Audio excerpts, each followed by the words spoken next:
Today, boredom is easy to attack. You unlock your phone, scroll for a few seconds, open a video, switch apps, check a message, refresh a feed, or let some algorithm throw another distraction at you. Even silence has a backup plan now. A podcast, a game, a playlist, a search bar, a glowing screen in your pocket. And somehow, even with all of that, modern people still get bored. But now, remove all of it. No phone, no books, no music app, no clock, no city noise, no endless feed, no button that can instantly fill an empty minute. Just firelight, weather, darkness, tools, hunger, tired bodies, children, smoke, sharp stone, and a long stretch of time where nothing useful can happen yet. So what happened when ancient humans got bored? Did they even have time for that? Or was boredom something modern life invented after survival became easier? The common belief is simple. Ancient humans were too busy surviving to be bored. We imagine them always hunting, always fleeing, always building shelters, always fighting cold, hunger, predators, injury, and storms. In that version of the past, every moment is an emergency. But that picture is too simple. Ancient life was dangerous, yes. But survival was not constant action. A lot of survival was waiting for weather to change, waiting for animals to move, waiting for firewood to dry, waiting for pain to fade, waiting for darkness to pass, waiting because moving too much wasted energy.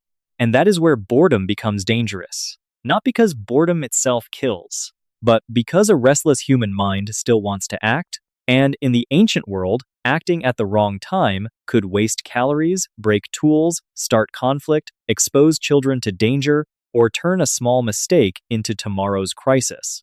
Ancient humans were probably not bored often. Survival gave them too much to do.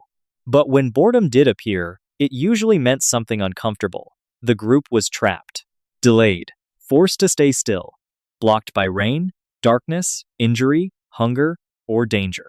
The body needed patience, but the mind wanted movement. That is the real problem. Ancient boredom was not a lazy afternoon. It was trapped time. And trapped time can test a group almost as much as hunger. Picture a small band of people near the edge of a cold open landscape. The day is ending. The sky is low and gray. Rain has been falling for hours, turning the ground dark and heavy. The group has already done what can be done. The fire has been fed. The tools have been checked. The children have eaten what little there is. The old wounds have been wrapped. The hunters have looked at the weather and decided that moving now would be stupid. Outside the shelter, the world is not empty. It is waiting. Wet branches, cold wind, mud, poor visibility, animal tracks, filling with water, a river that may be rising, a darkness that will arrive before anyone can safely return. Inside, nobody is being chased. No predator is charging. No spear is flying. No dramatic disaster is happening. But the group is not relaxed. They are stuck, and being stuck is different from resting. This is the ancient version of a feeling we still recognize. You know that modern restlessness when the Wi-Fi dies, the flight is delayed, the battery is almost gone, and there is nothing to do except sit with your own mind? Now imagine that feeling without a warm airport, without snacks, without lights, without security, and without any guarantee that tomorrow will be better. For ancient humans, boredom was not just an empty mood. It was the pressure of waiting when waiting was the only safe choice. And humans are not very good at doing nothing. That may be one reason boredom feels uncomfortable. It pushes the mind to search. Search for a task. Search for a pattern. Search for a story. Search for movement. Search for something that makes the waiting feel less useless. In a modern room, that search might end in scrolling. In an ancient shelter, it had to go somewhere else. Maybe into sharpening a tool that was already sharp enough? Maybe into retelling an old warning story? Maybe into teaching a child how to throw? Maybe into watching smoke move under the shelter roof? Maybe into gossip? Maybe into carving, singing, joking, planning, or checking the same knot for the 5th time?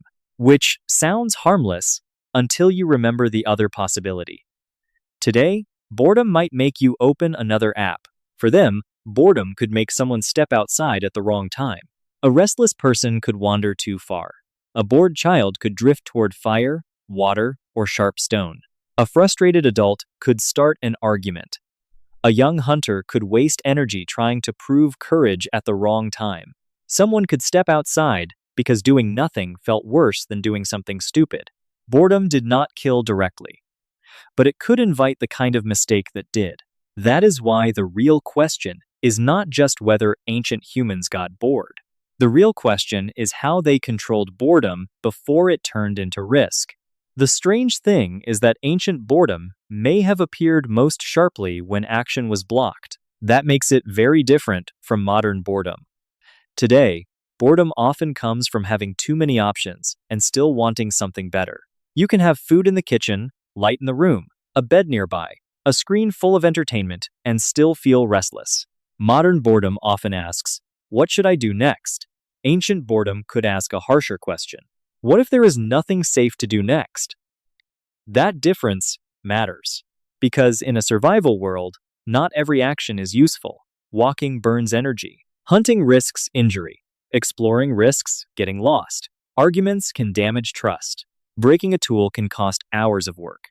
Letting a child wander can become a disaster in seconds. Sometimes, the smartest survival decision is not heroic.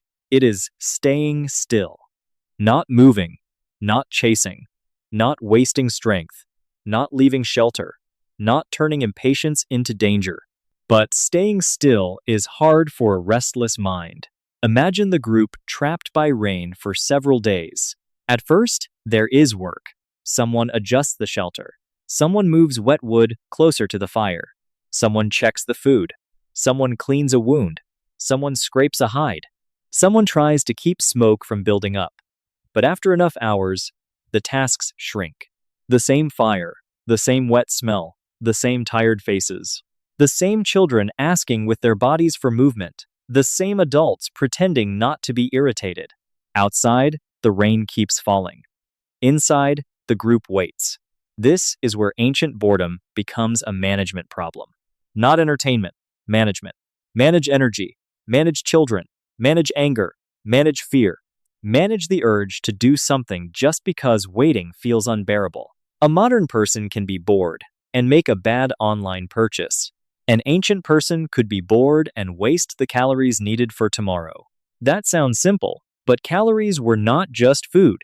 Calories were heat, movement, recovery, pregnancy, milk, immune response, strength to carry a child, strength to walk away from a bad place, strength to try again after failure.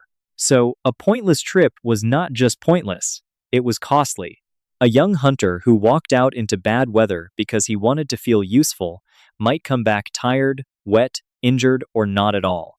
A child who got bored and moved too close to the fire might burn a hand that the whole group needed later. Two adults stuck together too long in hunger and smoke might turn a small complaint into a conflict that weakens cooperation. This is why ancient boredom had an edge. It was not, "I have nothing to watch." It was, "I have nothing useful to do right now, and that may be a problem." Archaeology cannot show us boredom directly. No fossil preserves a restless thought. No stone tool says, "I was made because someone was bored during a storm." So we have to be careful. But archaeology and anthropology do show something important. Ancient humans did far more than react to immediate danger. They repaired, decorated, practiced, taught, played, watched, remembered, planned, shared, stories, created, symbols. At sites like Blombo's cave in South Africa, researchers found shell beads and engraved ochre that suggest symbolic behavior tens of thousands of years ago. In Europe, ancient flutes, made from bone and ivory, suggest people were making music deep in prehistory. These finds do not prove that someone made a bead because they were bored. That would be too simple. But they do show that ancient people had moments, skills, and social reasons to make things beyond immediate hunger. A bead does not stop rain. A song does not fill the stomach. A carved line does not kill an animal. But human survival was never only about calories. It was also about memory, trust, identity, teaching, morale, and keeping the group together when the world outside did not cooperate. And this is where boredom may have mattered. Not as empty free time, as dangerous free attention, attention that needed somewhere safe to go. A child tossing a small stick at a mark is not just killing time. They may be practicing aim. A teenager copying how an older person strikes stone is not just playing. They may be learning the feel of fracture, angle, pressure, and patience. Anthropologists studying small-scale foraging societies have often noted that children learn many adult skills through play, imitation, and observation rather than formal lessons. That does not prove prehistoric children played in exactly the same way. But it makes one idea very plausible. Play was not just wasted energy. It was practice. A group listening to an elder repeat a story is not just being entertained. They may be storing survival knowledge inside emotion, rhythm, and memory. A person repairing a tool that is not broken yet may be doing something very practical. They are preparing before preparation becomes urgent. That is the key. Ancient humans did not always solve boredom by escaping reality. They may have solved it by turning waiting into preparation. The hands could work while the body stayed still. The mind could rehearse while the group conserved energy. The children could play while learning limits. The adults could talk while repairing trust. The fire could become a classroom, a warning system, a social court, and a theater all at once. And honestly, that is more impressive than scrolling. Because their distractions had to do work. They had to help the group survive the next real thing. A storm, a hunt, a move, a birth, an injury, a conflict, a season turning bad. If this video makes ancient life feel a little more real, give it a like and subscribe to Ancient Human Survival. And that leads to the deeper question. Ancient humans were not just trying to escape boredom. They had to control it before it turned into risk. One of the strongest tools against dangerous boredom may have been storytelling. Today, we often treat stories as entertainment, something to watch after work. But in a prehistoric group, a story could do many jobs at once. It could make people laugh. It could warn children. It could remember a place. It could explain why a river crossing was dangerous. It could shame selfish behavior. It could praise courage. It could turn fear into something the group could talk about. That matters because direct instruction is not always the best way to teach. No child in any era has ever loved a lecture that begins with, "Now listen carefully to the seasonal risk management plan." A story works better. A foolish character crosses thin ice and disappears. A greedy hunter ignores advice and loses the trail. A child wanders from camp and meets danger. An animal tricks a careless person. A storm punishes the group that moved too late. The story holds attention, but under the story is information. Where not to go, who to trust, what to watch for, when to wait, when pride becomes dangerous. This means storytelling could turn trapped time into survival training. The group stays still, but the mind moves safely. It travels through danger without spending calories. It tests mistakes without anyone dying from them. It lets children feel fear in a controlled way before real fear arrives. That is powerful. Play may have worked the same way. Play looks light, but it is serious. Young animals play because bodies learn through movement. Human children are no different. A child chasing another child learns speed, balance, timing, and social rules. A child hiding learns silence and attention. A child throwing stones or sticks learns distance and aim. A child copying adults learns tools before tools become life or death. In a world full of fire, water, cliffs, sharp stone, animals, and darkness, children had to learn danger without being destroyed by it. Play gave them a safer version.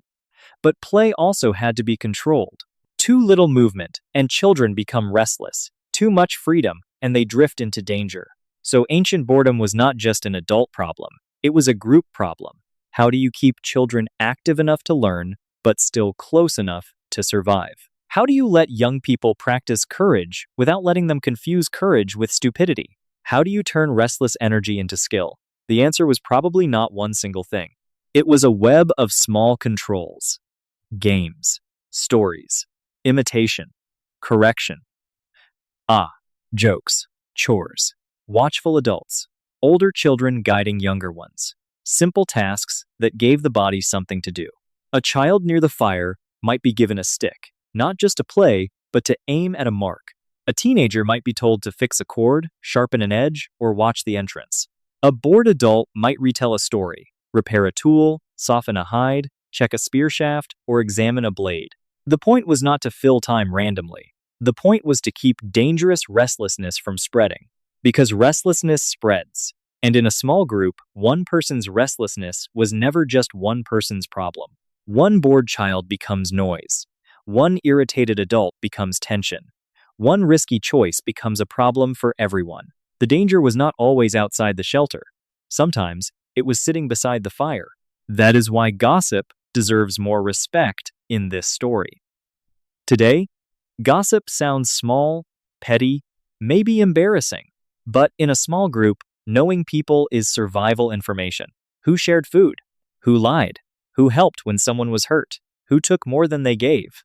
Who gets angry when hungry? Who can be trusted near children? Who disappears when work gets hard? Who is forming an alliance? Who might become dangerous? In a world without written records, contracts, police, or cameras, memory and conversation helped regulate behavior. A conversation around the fire might sound casual, but it could update the group's social map. And in a small group, the social map could matter as much as the physical one. A valley tells you where water is. Gossip tells you who will share it. A trail tells you where animals moved. Gossip tells you who can be trusted to follow quietly. A shelter protects you from rain. Gossip tells you who might start a fight inside it. So yes, boredom may have produced gossip. But gossip may have helped humans survive each other. And surviving other humans has always been part of the project. This is where the ancient camp becomes more alive. Not as a peaceful circle of people smiling around a fire, but as a tense human system. Someone is tired, someone is jealous, someone is afraid, someone is in pain, someone is hungry, someone wants to leave, someone wants to wait, someone thinks the leader is wrong, someone is watching who gets the best food. Modern people know this feeling. Put a family in a small room during a power outage. Trap travelers in an airport for 10 hours. Keep coworkers in a delayed meeting with no clear end. Make children wait in a car with nothing to do. Now remove electricity, snacks, chairs, air conditioning, bathrooms, and the knowledge that someone else is managing the danger. That is closer to ancient trapped time. The threat is not just outside. The threat is also what happens inside the group when patience runs out. This is why rhythm, ritual, music, and repeated tasks may have been so useful. They give time a shape. A rhythm says, "Follow this." A ritual says, "We know what to do with fear." A craft task says, "Put your hands here." A story says, "Listen is until the danger passes." A shared song says, "We are still together." These things can look like culture, and they are culture. But they can also be control. Control of fear, control of attention, control of conflict, control of restless bodies in a world where restless bodies can get hurt. That does not make ancient people less creative. It makes their creativity more practical. They were not creating meaning because life was easy. They may have created meaning because life was hard to endure without it. The more we look at ancient boredom, the less it looks like empty time. It looks like one of survival's quiet tests. Not the test of running from danger. The test of waiting without making danger worse. This is a harder test than it sounds. Because humans are pattern-seeking animals. When nothing urgent is happening, the mind does not switch off. It wanders, compares, imagines, predicts, worries, rehearses, remembers. That wandering can be dangerous if it becomes panic or impulsive action, but it can also be useful. A person sitting near the shelter might notice how smoke moves before rain. They might remember where animals avoided a valley after a storm. They might think about why one stone broke cleanly while another shattered. They might watch children play and notice who is learning fast. They might connect a smell, a cloud, a bird call, and a change in wind. This is not magic. It is attention. And the ancient world rewarded attention. No sign said, "Good water here." No app warned, "Storm coming." No map marked, "Dangerous crossing." No doctor explained, "This wound is infected." No calendar told the group when herds would return. People had to observe, remember, compare, and imagine. A restless mind, in the right setting, could become a planning mind. That may be one reason boredom feels uncomfortable. It pushes against passive waiting.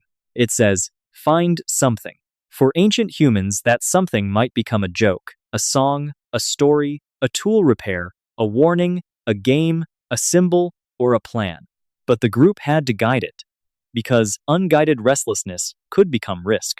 This is the central tension. The body needed to conserve energy. The mind wanted action. Survival depended on finding a safe bridge between the two. And that bridge may be one reason humans became so strange compared with other animals. We do not just wait. We make waiting useful. We turn silence into stories. We turn nervous hands into tools. We turn children's energy into practice.